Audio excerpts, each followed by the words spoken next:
এই বিল্ডিং এর টাইলের কাজ মোটামুটি শেষ। এরপরে বিল্ডিং এর স্ল্যাবের কাজ শুরু হবে। মোটামুটি কাজ রানিং আছে। আর সবগুলা বিম করার পরে এই টাই বিমটা টাঙানো হয়েছে একদম লাস্ট। এটা হালকা 1 ইঞ্চি একটু বেঁকা হয়ে গিয়েছে, এই জন্য পুনরায় আবার আমাদের এটা খোলা লাগছে। খুলে এটা সোজা করা লাগবে, কারণ প্রত্যেকটা কাজ 100 সোজা না হওয়া পর্যন্ত ঢালাই কাজ করা ঠিক নয়। কারণ বিল্ডিংয়ের প্রত্যেকটা কাজ দীর্ঘমেয়াদী, এই জন্য কাজ করার সময় অবশ্যই আপনাকে প্রত্যেকটা কাজ গুরুত্বপূর্ণভাবে করতে হবে। এখন একটা জ্যাক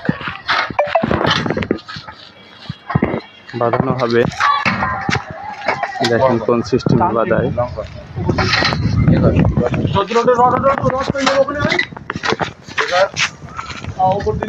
জ্যাকটা আপনার পেলা বাঁধিয়ে দেবে, যেন ওর তালটা ঠিক রাখে সোজা করার ক্ষেত্রে।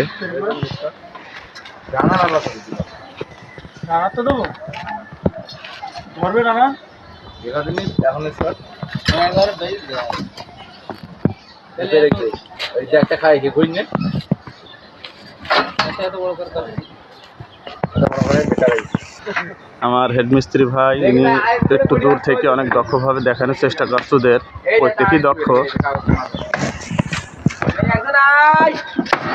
কারণ প্রত্যেকটা কাজ নিখুঁত না হওয়া পর্যন্ত ঢালাই কাজ করা যাবে না। কারণ বিল্ডিং এর কাজ প্রত্যেকটাই অত্যন্ত গুরুত্বপূর্ণ। আমাদের বিমের কাজ সেন্টারিং সবই শেষ, এখন স্ল্যাবের কাজ শুরু হবে।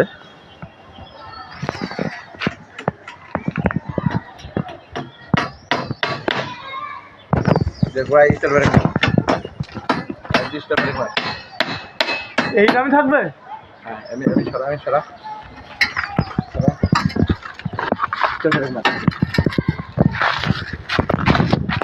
কোন পাবো তলায় কোবলায় হবে কেন? এখানে ওই যে প্লারে ঘোরা যায়, কোন প্লারে ঘোরা একটা ঘুরে আছে ওই জায়গাটা দেখতে পাচ্ছ। এইটা কোন জায়গা? ওই যে হ্যাঁ দেখিস এই যে এই পাশে একটা ওই যে সামনে ওই কাঠের ওই ছোট কাঠটা সামনে এই কাঠের হ্যাঁ এই যে জামের দিকে এই ফুলকানে খেলতে কাটছিলি কটা কাটছিলি দিও তাহলে মারো। জ্যাকটা যেন পেঁচিয়ে না যায়, ওই জায়গা ক্ষেত্রে এখানে কাঠ দিয়ে একটা প্রেরা যিনি লোডটা পরিপূর্ণভাবে নিতে পারে। আপনাদের যদি এই ক্ষেত্রে কারো কোনো টিপস দরকার হয়, আমাদের এসে ঘুরে যাবেন, দেখবেন বিল্ডিং এর শুরু থেকে শেষ পর্যন্ত সমস্ত কাজ আপনাদের মাঝে তুলে ধরার চেষ্টা করেছি।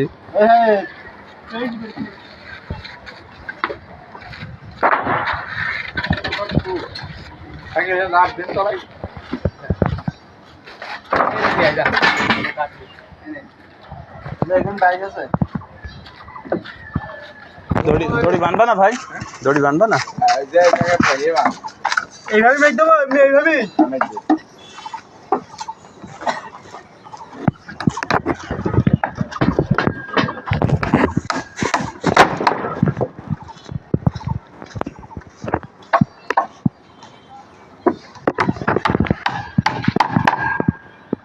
এখানে ডবল কাট দিয়ে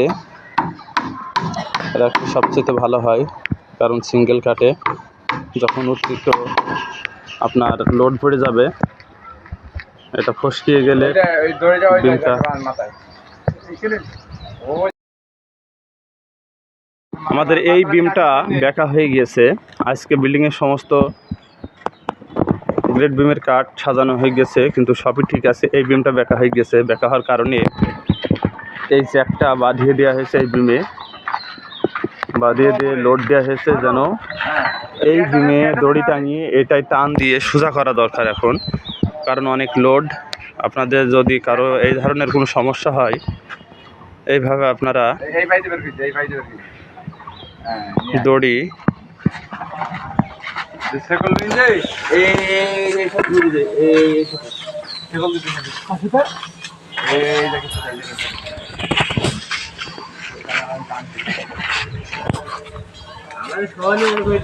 আপনারা দড়ির আমার দেখ মাঝখানে একটা শেকল দিয়ে দেবেন, কারণ টানার সময় সহজ হবে, যতটুকু টানবেন ততটুকুই পাওয়া যাবে।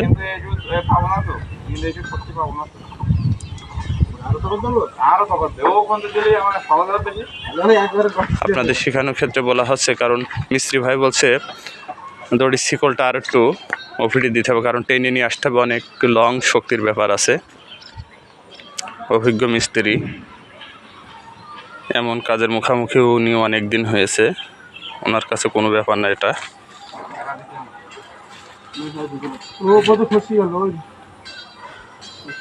না ফসকায়নি। ওপরে একদম ওপর লঙে করে দিই। এই দড়িটা আপনার এইভাবে, যেহেতু এই যে এটা বাঁধানো আছে পেলা মতো, এটাই ও লোড ঠেকিয়ে রাখবে। একটু উপরে তুলে নিতে হবে দড়িটা। দেখেন এই চেন দিয়ে, চেন বলতে দড়ি দিয়ে, এটা একে ছিকে বা চেন বলা হয়।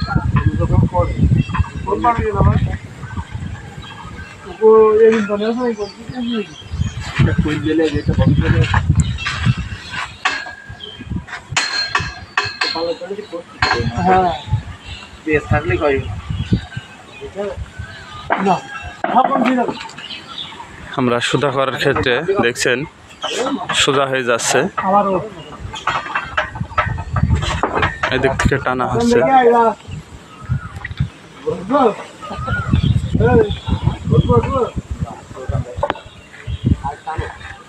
আর একটু টানা লাগবে, মিস্ত্রি ভাই বলছে। এখন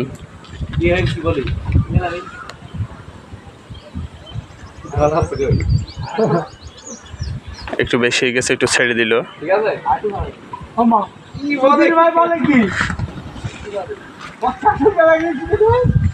দেখ, ঠিক আছে কাজের মাঝে অত্যন্ত আনন্দের সাথে কাজ করে সবাই, অত্যন্ত পরিশ্রমের কাজ, তারপরও হাসি মুখে কাজ করে, এটাই সুখ। এখন এটা সোজা হয়ে গেছে কমপ্লিট। তাহলে যাদের ব্যাখ্যা হয়ে যাবে বিম, এই আপনার অবলম্বন করলে, এই পদ্ধতি অবলম্বন করলেই হয়ে যাবে, তাই তো? বলতে এটা আউটের বিম, ওদিক থেকে ছাই বাঁধানোর কোনো জায়গা নেই।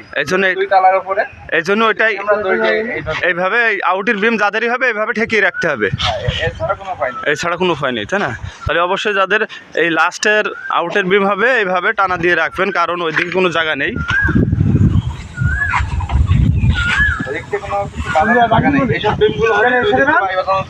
কারণ মাঝখানের বিম হলে দুই দিকতে বাঁশ বাঁধিয়ে সাপোর্ট দিয়ে রাখা যায়, আর যে কোনো বিল্ডিংয়ের আউটের বিম হলে অবশ্যই এইভাবে টানা দিয়ে ধরে রাখবেন। রাখলে আপনার কাজ করার ক্ষেত্রে সুবিধা হবে, ফেসে যাবে না, আপনার রিস্ক থাকবে না।